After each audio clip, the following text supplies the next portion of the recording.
I was at my restaurant one Friday night, another snowstorm in New York. I'm out there by myself, all alone. Parking lot's empty. It's full of snow. I've got my snow shovel, no gloves. The moron, I didn't have them. Shoveling snow. You can hear the shovel scraping on the driveway. I can I'm hear it. throwing calcium chloride. My hands are freezing. I'm all alone. And Kyle, as I'm sitting there, I'm thinking, another week that I'm not getting paid. This can't go on. I have to figure something else out.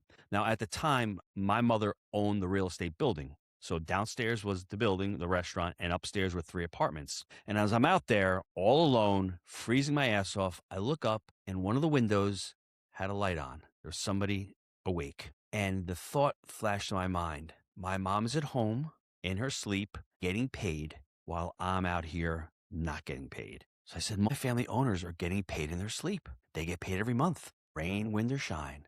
And that's when I said to myself, I need a little bit of that. This episode of Commercial Real Estate School is brought to you by DealNav, a map-based CRM built specifically for commercial real estate. If you're tracking opportunities in Excel, notes, or random folders, DealNav puts everything in one place. Your deals, your contacts, minders, pipeline, all visualized on a map so nothing slips through the cracks. If you want to check it out, go to deal-nav.com and use the code Kyle15 for 15% off. Again, that's deal-nav.com, code Kyle15. All right, guys, welcome back to Commercial Real Estate School. I'm your host, Kyle and Sarah, and today's guest is somebody that I have been wanting to get in front of everybody for a while because one of our avid listeners introduced me to you guys. And oddly enough, as I was just alluding to, the reason why we're both kind of laughing is that he started out running a restaurant, not unlike me. And somewhere along the way, you kind of figured out that multifamily real estate was much better vehicle that was going to change things for your family. And you teamed up with your partner, Jake, and you built a framework called the Buy Right, Manage Right, Finance Right, which is sort of my understanding is the Bible to this whole stuff. And I'm not a multifamily guy, but it's preached to me frequently. You guys scaled over 1,500 units in under 5 years. And today, the Jake and Gino platform has over 6 million downloads and transacted north of $350 million in assets. But to me, what makes this conversation different, and I'm excited to get into it, is that you didn't stop at just building a portfolio. You guys went deeper. The certified money coach, you co-founded Barbaro 360 with your wife to help families build real wealth, and not just on paper, which is critical, but in how they actually live, which is, I think, really the essence of all this stuff. You literally wrote the book, Happy Money, Happy Family, Happy Legacy. You are based in St. Augustine. You have 6 kids, which that also might be another episode we need to talk about, and still somehow have the time to do this at a high level. So welcome to Commercial Real Estate School, Gino Barbaro. Kyle, thanks for having me on. And I'm gonna come in hot out of the gates because you Please fired do. me up with this whole real estate thing. And this is why, and you said the whole multifamily. I'm going to give you the reason why I locked into multifamily real estate. I was at my restaurant one Friday night, another snowstorm in New York. I'm out there by myself, all alone. Parking lot's empty. It's full of Oh, snow. I've got my snow shovel, no gloves. The moron, I didn't have them. I'm shoveling snow. You can hear the shovel scraping on the driveway. I can I'm hear it. throwing calcium chloride. My hands are freezing. I'm all alone. And Kyle, as I'm sitting there, I'm thinking, another week that I'm not getting paid. This can't go on. I have to figure something else out. Now, at the time, my mother owned the real estate building. So downstairs was the building, the restaurant, and upstairs were 3 apartments. And as I'm out there, all alone, freezing my ass off, I look up and one of the windows had a light on. There was somebody awake. And the thought flashed to my mind. My mom is at home, in her sleep, getting paid, while I'm out here not getting paid. So I said, multifamily owners are getting paid in their sleep. They get paid every month, rain, wind, or shine. And that's when I said to myself, I need a little bit of that. I don't have to quit the restaurant right away, Yeah, right. but how do I get some more of that? And that's when I really had the appetite. And that's when I really locked in. I said, I need to get into real estate investing. So that was the moment, right? But then I have to imagine, like, once you had that idea, I can already tell you're the kind of guy that's going to make things happen once you get something in your head. But what did the restaurant business teach you about running a real estate operation? Did you have any background in finance or brokerage or anything? Well, how did you make that transition? I was lucky to have an entrepreneurial family. My parents were both immigrants. So I had Mm. some really good skill sets. I was really good at saving. I was fundamentally a rather intelligent person. I'm not a rocket scientist, but real estate's not really that difficult. I had really good habits. The restaurant, as you know, Kyle, teaches you how to work your ass off. Hmm. You can't make excuses. That lasagna is going out in 5 minutes or you don't Yeah. have a customer. I'm Right. sorry, that's just the reality. For Whereas in sure. most other occupations, maybe tomorrow. I learned hard work, customer service, or I ain't getting paid. And then I Hmm. figured out by my parents, like I said, she owned that restaurant building. She owned a couple of other assets. So I started small. But for me, to answer your question, I'm like, you know what? This restaurant, when you look at it, it's just a business. And I think business translates over into every other type of business. Every business needs people, they need systems, and they need culture. I didn't have a lot of that in the restaurant business, unfortunately. That's why I only had one Yeah. location for 20 years. I had the mom and pop dad who was great. And that worked for the generation back in the 70s and 80s and 90s Yep. when you didn't need to scale or have multiple streams of revenue. But as '05 and '06 came and globalization came and the politicians sold us out with NAFTA, and all of a sudden everything gets more expensive, one income doesn't work anymore. And I realized that early on. And I had 4 kids at the time. And I'm like, Mm. Kyle, I'm working harder, making less. This Yeah. ain't fair. How do Yeah. I, Yeah. change this? So was that when, like, where did you meeting Jake Stenziano, is that Mm, how I pronounce his name? I'm horrible. yes. So where did you meet him, and what was there one deal that sort of you were like, I knew I was right? Like, what was the deal that kind of made that click? That was a great question. I mean, for me, my dad passes away in 2007. At the time, I'm saying to myself, am I living his dream? Am I living my dream? And that is the moment, along with the story about me shoveling the snow, where I'm like, I'm done. I have to figure out. Fortunately, the door opens and Jake Stenziano walks through. He's a pharmaceutical sales rep. He's coming to the restaurant to get catering orders, looking all snazzy, young dude wearing a Yeah, suit and you know, tie. like Now this he guy, hasn't look at worn a this suit in guy. 10 years, but at the time he was professional. He walked in. I liked the way he did business. Young, hungry, prepared, professional, would come in, get catering orders to our restaurant, and bring them to doctors' offices and sell vaccines, sell drugs. He was working for GlaxoSmithKline, and he Mhm. always had that itching. I want to get into the real estate business. I want to get into the real estate business. And we both knew this doctor in Carmel, Dr. Neshwat. And at the time in 2009 and 2010, I don't know if you remember, the Mount Kisco medical groups, they were going out and snatching all the doctor's offices. They were Mm. buying up all of these medical groups. And Dr. Neshi's sitting back going, Jake, I don't have to sell. Because Jake's like, how are you not selling? You're the only guy not selling. He's like, I don't have to sell.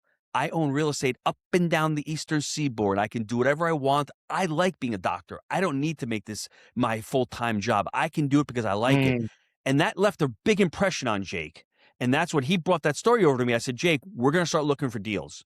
When he moved down to Knoxville in 2011, he calls himself an economic deserter. He went out there real early. I mean, Kyle, I don't know about you, but I didn't know where Knoxville, Tennessee was back in Yeah, you're right. 2011. No, I still don't think I know. And you know what?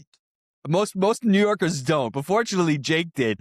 He got down there and then we started looking for deals together. And it took us 18 months to find that first deal. It's not like we just hit jackpot. It took us a long time Yeah. because we didn't know what we were doing. We were new in the market. You have Stenziano and Barbaro in East Tennessee. So you Y'all guys ain't came a doing mile business down away. here. Yeah. Yeah. These city slickers, yeah. On Yes. your horse. Yeah. Yes. Wow. So that's, I mean, I can't tell you the connection on the restaurant side. I remember for me being, I was involved with a partnership with 2 very successful restaurants here in Westchester. It was another day that the daytime bartender called out and the grease trap was backed up and we're looking at another location. And Yes. I'm sitting there, you know, I wake up, I didn't know that the bartender was going to be out. I thought I had a completely different day ahead of me. And I'm sitting here making, you know, Aperol spritzes and Negronis for, I don't want to be doing that. Why am I here? I'm a, A, Yes. number one, I'm a chef. B, I haven't been a chef in 3 years. Why am I now a bartender? This is not right. And we weren't getting paid either. So I remember that exact moment too. And I was like, the woman who showed me this space focused strictly on restaurant site selection for tenants. I'm going to call her. And that's how I got started. She worked at CBRE and she gave me a job. And I was very grateful for that. Unfortunately, then COVID hit, but it got me out of the restaurant business, which was a good thing at that time for sure. Wow. And Yeah. what did you learn from the restaurant business? Very similar to what you're saying is it's so hard, right? The restaurant business is so hard. Like that scenario I painted is very hard. You having to shovel out your own parking lot, hard. I remember sitting in a meeting like in CBRE, first couple weeks I was there, and they're talking like, look, you're really gonna have to put the work in. You're gonna have to call these people. And I'm thinking like, okay. They're like, you're gonna have to follow up with them. Okay, got that. When are you gonna get to the hard work? What's the hard work? So yeah, to me, I just think it's the mindset. Like it's gotta get done. To your point, like when people say like, oh, I'll get back to you tomorrow. I'm like, no, what is it? Can you tell me right now? The Yes. immediate part of it, I need to know now. Yes. And for sure, just really, I enjoyed about real estate and the correlation between the two is that if you really are willing to dedicate to it and put in that hard work, whatever they deem to be hard work, yeah, you're going to see it right away. And you can differentiate yourself right away. And that's what I did. That's really what I did. So, The other problem with the restaurant business is the margins are so small and mhm. it's very specific to the location unless you have a franchise model. And if you haven't recognized or realized, my last name ends with a vowel, so I am very particular with my food. So I can't go out there and make linguine vongole and try to package that in a freezer pack. I Yeah, was right. very particular to that. So it was hard for me to scale that. And as Mhm. far as that type of employee with dishwashers and with line cooks, they weren't very reliable. They're almost like painters in multifamily. They're not a reliable sort. So it's hard to scale a business when you have that. Yeah, Now, right. if you can overstock and get extra people on the payroll, yeah, but it's hard to do that because your margins are 3 or 4%. And now up in New York, there's so many different Oh types my, of taxes, and you're working on the holidays and working on the weekends, and it's going against what my values are as a family person. So all of that was coming to a head, and I could yeah. have sat there and gone, no, but I think anyone in my situation would have said, time out. God put me here for a different reason. He gave me Hmm. great parents. He gave me a great situation. I was born in an amazing country. So many other people have figured it out other than me. What do I Yeah. need to do? I was so damn uncomfortable, Kyle, just Yeah. like you, that I said, okay, I'm done. I'm done hiding in the kitchen. I'm Yep. done working on Christmas Eve. What do I need to do? It did take a few years, but Yep. that's okay. Once Yeah. I made that decision to actually change, where 80% of us aren't ready to do that yet, I had that revelation, and thankfully, people look at it as a problem. I look at it now as the opportunity that I at least had the ability to say, I don't want this anymore. I don't want Mhm. that. I want this. Once you Yeah. can focus on what it is that you want, like you did, I want this real estate thing. This is cool. This Yeah. is not cool. Once you Yeah. recognize that, man, things change in your life. Knowing what you don't want, I think is a big part of that. And I think Yes. right now we sound like we should start like a support group for guys who've been down this road before because it is. I can feel it in you, and I can feel it rising in me. Like, yeah, yeah, exactly right. So I'm curious though, like when you guys finally made that decision, and now you're headed down this path, this framework, this buy right, manage right, finance right. I love it because it's so simple. Sounds like a very clean idea on paper, but where do people screw this up? I mean, and when do they actually apply it or learn to apply it?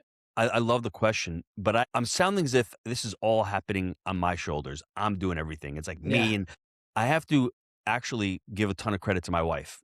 Because if it wasn't for her, when I went to her that one day, I come home from the restaurant, she's in the laundry room, I'm smelling like garlic. And I remember looking at her and going, I was defeated. I said, Jewel, do you mind if we just leave the restaurant and ultimately one day leave New York? I just can't do this anymore.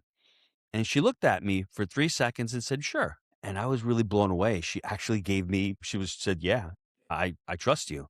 yeah, And once she put that trust into me, that allowed me to have to become radically accountable for all of my decisions. Like, I'm mhm, not going to be like, okay, I'm going to hang out on the beach. And no, I actually put in a crap ton of work. I got it. I learned the rest of the real estate business. During lunchtime, I'd be underwriting deals, podcasting on my days off. mhm, It was all in. So for me, I was fortunate to have a very supportive wife, but that with that support, I had to actually give up a lot.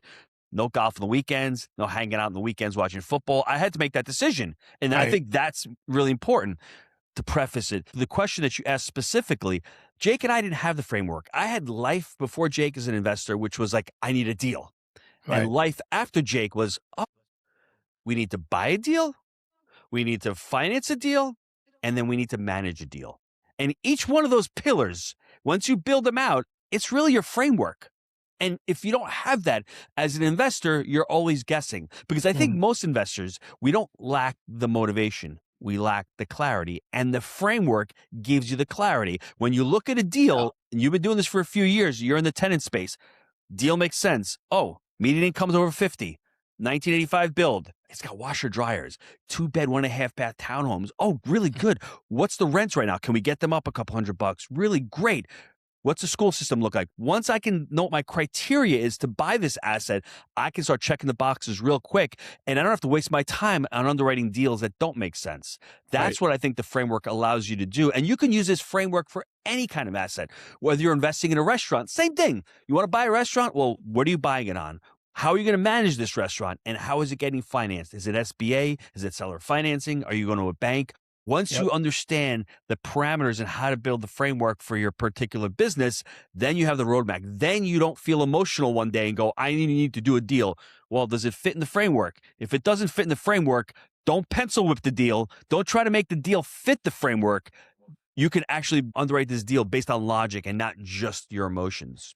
Yeah. So, I mean, that's phenomenal. And I think that's probably like when you stay narrow in that asset class too, allows you to become more of they told me, used to tell me in the restaurant business, be Mariano Rivera. Focus on one thing that you do really Yes. well, bring it every time. Nobody can touch it. But was there a single decision that, I mean, you guys got to 1,500 units in 5 years. I mean, was there a single decision that sort of accelerated that more than anything else? I think there was a couple of decisions, if you don't mind me sharing two things Yeah, that really please. accelerated. I think the first thing was for us to be open-minded and to say, you know what? We can learn how to raise capital and syndicate deals. We syndicated a couple of deals. We can learn how to owner finance deals, seller finance deals, and we can learn how to partnership with deals, with partner with me, my partner Mike, and Jake. So we can use all three of those tools, and we need to know how to use them in whatever particular deal. We did a 281 totally seller finance deal back in 2015, $11 million at the time, 20% seller finance carry note, 80% from the bank. Now, we did that because we had the track record. We already had a couple hundred units. The bank liked us. It was one of Jim Clayton's banks. I don't know if you remember who Jim Clayton is. He was from Clayton Homes. He All right. sold his Clayton Homes to Warren Buffett. So his bank was financing the deal. And the second part to your question, which is really important, the reason why we were able to scale and I wasn't able to scale the restaurant was all about learning how to scale a business, all about creating core values and creating a mission statement Mm, and creating the governance of the company. Because as you scale, you can have a couple of properties, you can do it all. I'm going to do this. I'm a bartend. I'm a waiter. I'm a wash dishes. I'm a gets burned out. And it's the same thing in real estate. Once you understand that you can't do mm, everything, yes, Dad, I know I do it better than everybody else, but I'd rather have 5 people do 80% of what I can do so I can scale and I can do things that are really important for my business in real estate, which is raising money, which is getting deal flow, which is learning how to operate these assets better. So that's the important thing. So once you're starting to scale, you have to get rid of that I'm a mentality because the I'm a mhm. mentality got Kyle and Gino to where they are. But if Kyle and Gino want to get to the next iteration, we have to sort of shed that I'm a mentality and learn how to scale, get rid of the pride and the ego. For So what? You sure. could do everything better. That's great, but you can't do everything. There's so much to do in a business, and for you to focus on those things that grow the business is what's important. So once you understand that, you'll be able to scale your operations. Yeah. I know that's one thing. My partner was very chef driven. He was like, no, they can't do it like me. And that's why part of that whole reason. So yeah, I get it. But multifamily right now, we can leave the restaurants behind. Maybe not. It's always in you, right? You can't ever take it out. But Can't.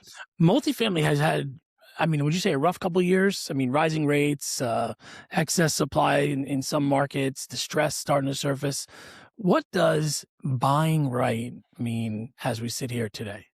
Kyle, we haven't had a rough couple of years because we followed the framework. And I can say that Mm, not boasting because what people made mistakes on in this market cycle, I made them back in '08. And that's why Jake is really lucky to have me right. because he's never lost money in a real estate deal.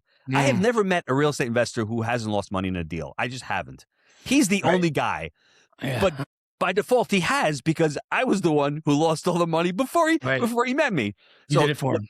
what's happened in this part of the market cycle is that people bought on bridge debt, on floating rate debt, which in and of itself is not a bad tool. It's a tool in the toolbox if used appropriately and understanding market conditions. So if we go back to 2022, what was going on? Rates were really low.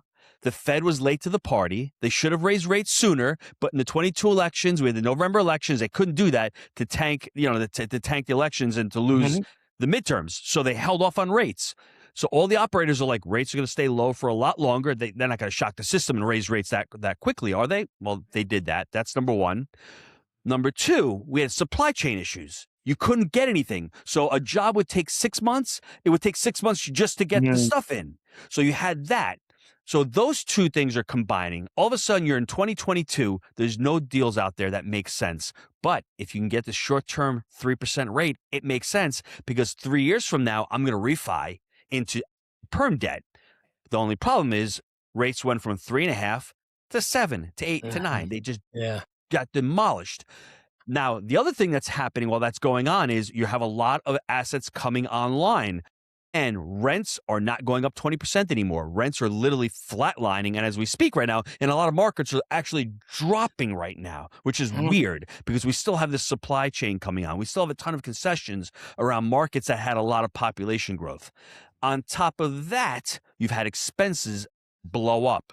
Insurance in multifamily has increased dramatically, and not only along the coasts, along a lot of the parts. You've got property taxes increasing in a lot of areas. You have labor and general expenses increasing. So you have debt going up, you have income flatlining, you have expenses going down.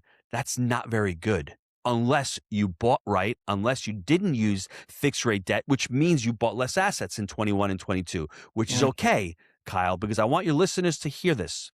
No deal is better than a bad deal. And if Mhm. you can write that on your wall and go to bed every night and you miss a deal, it's okay because you didn't do anything. But once you strap yourself in and you buy that deal, sooner or later, you're going to have to land that plane and exit that deal. So make sure it's a good deal and one that you can think to yourself, hey, I've got some stability. I've got some Mhm. runway on this deal. And I think that's what people didn't do back 3 years ago. Their exit was, I'm going to get out, but you're buying at such low interest rates and you're hoping. Hope is not a strategy, right? You're hoping that rates aren't going to rise and you know they have to rise because you see inflation where it is. You see the market cycle where it is and they mistimed it. So that framework would have helped them by saying, hey, no short-term bridge debt. You have to get the finance right correct. And Yeah. why is your buy right? Are you looking at your buy right? Are you making sure that your projections are okay and the operate right, the manage right? Are you going to be Mhm. able to turn these units that quickly? I don't Mhm. think so. So they violated every tenet of that framework. Wow. Yeah, I mean, I guess it's kind of a good segue into the next sort of segment here, which is like making these value-based decisions, and then we'll talk about the money Mhm. mindset as well. But in terms, you talked about passing on a deal or one that maybe you took specifically because of values or not just numbers. Can you give me like a real-world example of something that sticks out in your head? I can give you two examples. One is my business partner, Jake.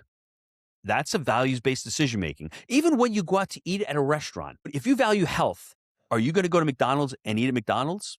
Probably Mhm. not, right? And if you do, you're not going to feel great about that decision. So Right. understanding what your values are is so important. And most of us don't. They're unconscious. As you're listening to this, flush out your values. What are your values? Mine were responsibility, control, protection, taking care of my family, creating a future, building wealth.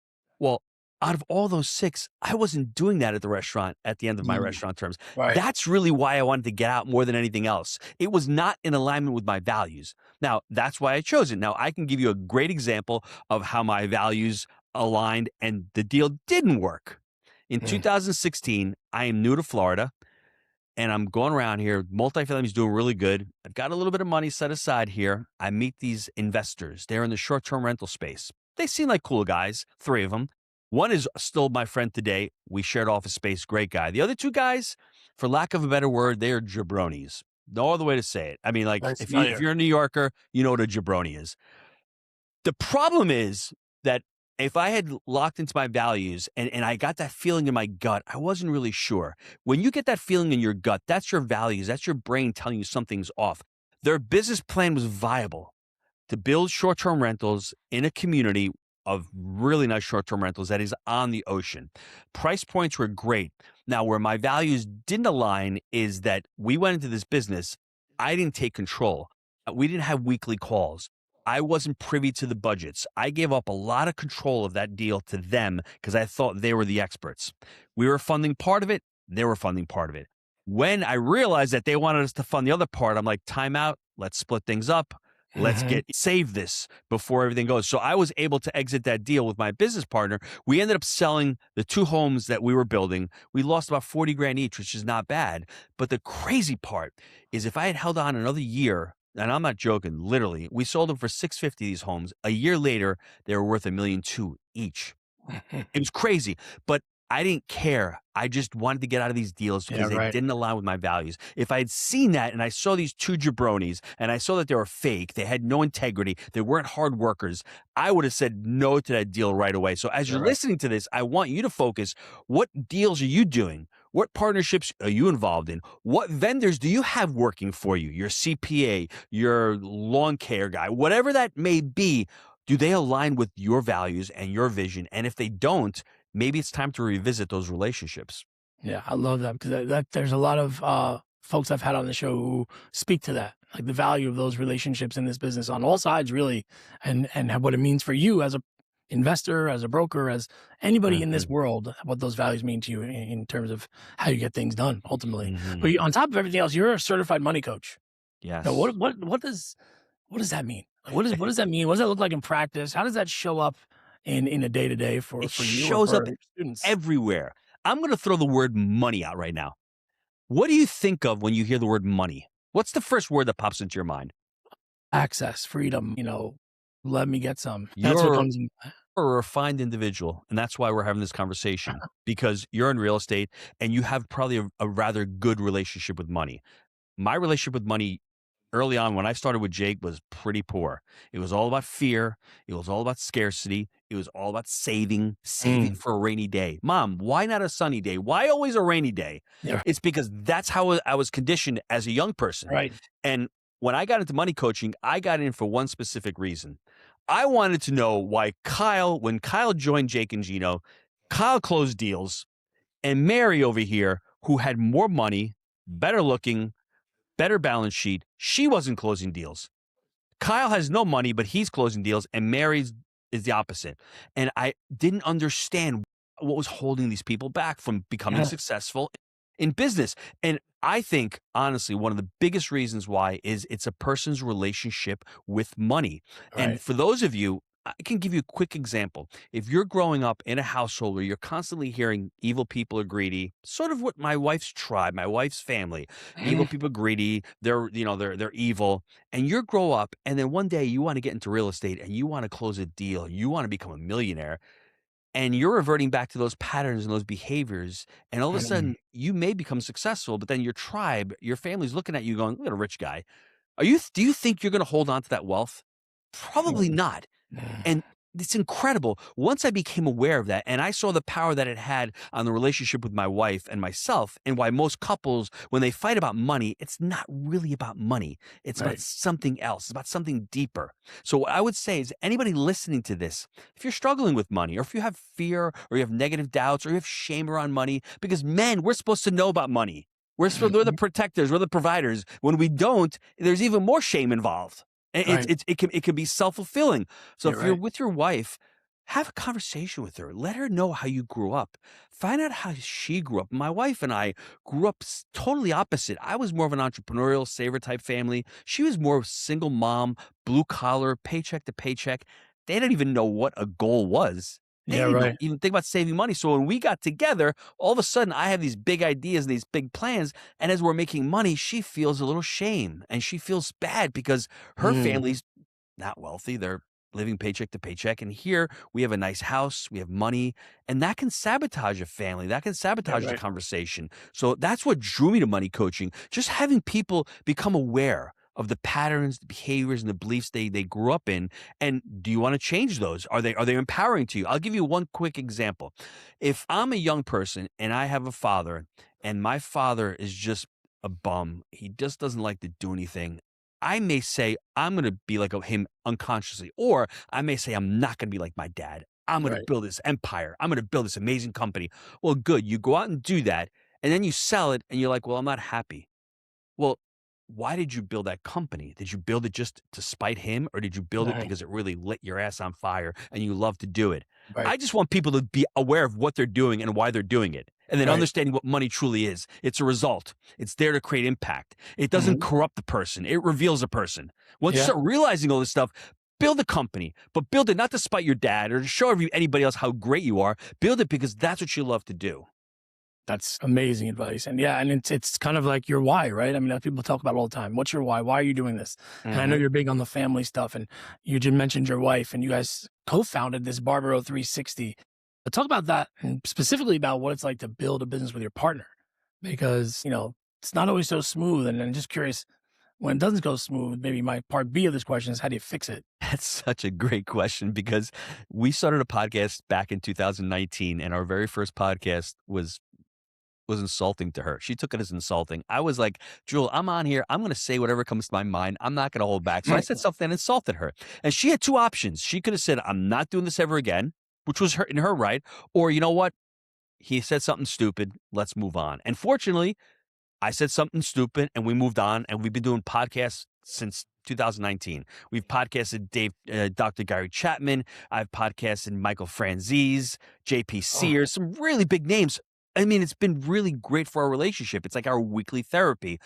So from there, I was like, I want to teach the kids about entrepreneurship. I want to teach the kids to become better stewards.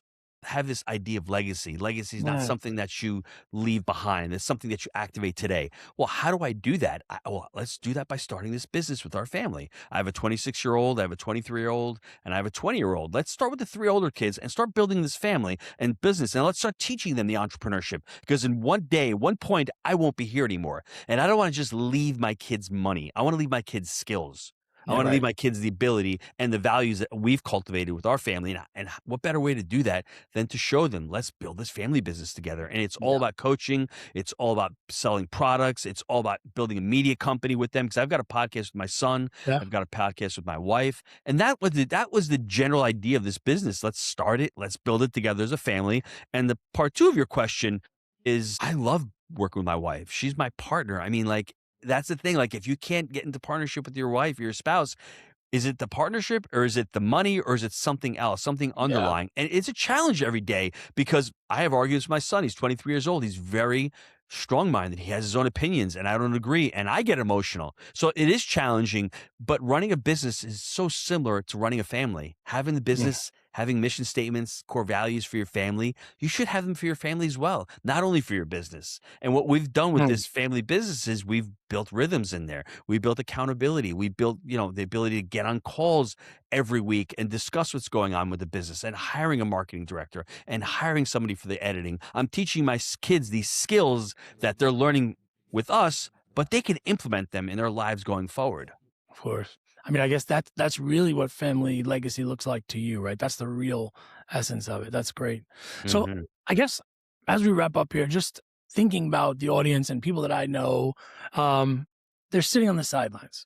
They're waiting for clarity. They're waiting when they have enough money. They're waiting till they get that, support from that family member or their spouse. What's your advice to them? Are they right in waiting to the right moment? Should they move now? Should they what should they do? Kyle, I've got 6 children. It was never the right time to have a kid. It's just never the right time. We can always make that excuse. I started investing in real estate back in 2011. Let's put our little hats on and go back to 2011. It was probably one of the worst times, sentiment wise, to buy assets. Now, it was an amazing time looking back and going, oh, I should have bought. But back then was not the right time. Back now, it seems as if it's not the right time. It's only the right time when you feel it's right for you. And you have to understand, you're not going to go from 0 to 100. So if you decide to get into real estate, it may take a little bit of time for you to learn. That's what happened to me. I decided in '08, I'm going to start this thing. Remember, I met Jake in 2011. It took me a little bit of time to figure it out. I had already bought a couple of bad deals. That's why I wasn't able to do Mhm. anything. But in the process, I had to learn the business. I actually signed up for a couple of mentorships before I met Jake, because there's no such thing as luck. There's preparation. God Yeah. opens a door, Jake walks through. If I'm not prepared, if I'm not able to provide Jake value, Jake continues to walk. I was Right. actually prepared to give him value, and that's Mm. why the partnership worked. So if you're sitting on the sidelines right now, what is it that you want real estate to accomplish for you? Because ultimately, it's just a vehicle. You drive the vehicle of tenant, relationships, Mhm. doing commercial tenants. I drive the vehicle of multifamily. Driving the vehicle of single family homes is great. What do you want that vehicle to do for you? Get clarity on that. Do you want it to create income for your retirement? Do you want it to create income for today? Do you want it to replace your job ultimately? These are the things that you need to be clear Yeah. on, and working with a life coach is important because that life coach will actually Mm. ask you those questions and challenge those questions for you. That's why I got into multifamily, because I didn't want fix and flip single family homes. I already had a job. I wanted to ultimately replace my income with multifamily. It took a little bit longer because I was in New York and because it was just I had the kids and I didn't want to leave the restaurant. I wanted to make sure that I had enough income coming from the real estate. So if you're sitting here and listening, get clear on what your goals are, not what you don't want, what you do want, and then Mm. find the niche that you think you'd really enjoy. If you love single family homes, they're great. Just understand there's no cash flow, but there's a lot of equity in Yeah, single right. family homes. You can build up equity in the next 5 years and roll that out and then create equity and pull that out. Just get clear on what you're looking to accomplish in real estate. Mm. Now, this is probably gonna make you laugh, but my niche that I focus in, I don't think I made this abundantly clear in the beginning, is I do real estate for restaurants. Oh, So, have not fully chewed my arm off there yet, but yeah, mostly national tenant rollout stuff. I do some local work around here, but we do, we're rolling out emerging restaurant brands, the franchise stuff. So, that's I just thought I awesome. mentioned that because it is very niche specific, and it does allow you much to what you're talking about here is you know what a good deal looks like. You Yes. know if it has a grease trap, if it has a hood, if it has the right ventilation, if it has the right HVAC, right Yes. power. This could work. We can make it work. So I just wanted to drop that in there because I thought maybe you'd find it funny. I But love that, and the traffic count, right? You know how many yeah, people, the walkability, any restaurants around, you've done all that homework, you know right away. You could smell it, bro. When you see I'm that telling deal, you, you're like, "I'm that's excited. the one. Yeah, Check the because then box, now baby." the data you would probably love because now there's like they get data on the credit from the credit card companies on which retailers or how much volume they're doing compared to their AUVs, and will Oh, show you oh. what's happening. So yeah, it's a really interesting space right now. But I wanted to end with something, and maybe you can mention it, maybe you can't, but something that you're building right now. Maybe it's life coaching. I think you'd be phenomenal at that. Something that you're building right now, whether in the real estate space or in the media space, which I feel like I should talk to you more about, but what's something that you haven't really talked about publicly? Maybe you wanna just kinda give us a little taste right now. It's a great question. I mean, I really haven't reflected upon what it is that I wanna do in the next 6 months, 6 to 12 months. I think I've mentioned it really. It's the media company with my family. My son's rolling out an e-com site on Oh, Amazon. So it's really nice. cool. He's built his own little Kushina crochet, a little crochet kit. It's incredible. Oh, Actually sick. sourcing the product from there, putting a book together from there. I mean, that's a whole different mantra. Yeah, And I've actually got him a coach. He hired himself a coach to learn how to do that, not to wing it. So he's doing that. But for us, ultimately building the Barbaro 360 brand, having the podcast with my son, the Happy Money podcast, having the Julie and Gino show, and then ultimately focusing on the legacy component. I really want to write a book on legacy and how to tie legacy into real estate and how to think of legacy as part of the family, not just what you're leaving behind yeah. to your kids, but what you're activating today with this I love conversation. that. Because whatever decisions we're making today is going to focus and it's going to affect the legacy going forward. You got me thinking about a lot of things. Number one, where I could find a coach. We seem to find a lot of coaches, which is big. Yeah, I mean, there's a lot too, especially from the dad perspective, right? Like there's a lot around that alone. Mhm. Well, listen, thanks for the time. I appreciate you sharing all this with me. I'm definitely gonna put all the links to the show notes, all the good stuff there. And where can everybody find you? As if that's very hard to do, but where do you want them to find you? jakeandgino.com. That's where all the real estate stuff is. So if you're looking for real estate podcasts and the how to, just go to jakeandgino.com. And if Yep. you want the family stuff, I'm at barbaro360.com. Amazing. Gino, thanks for the time. Very funny to share these stories with another restaurant guy. So I appreciate it. And much success. I love the legacy stuff. I'm definitely going to lean into this. So once again, I appreciate the time and I look forward to maybe staying in touch. Thanks, Kyle. All right.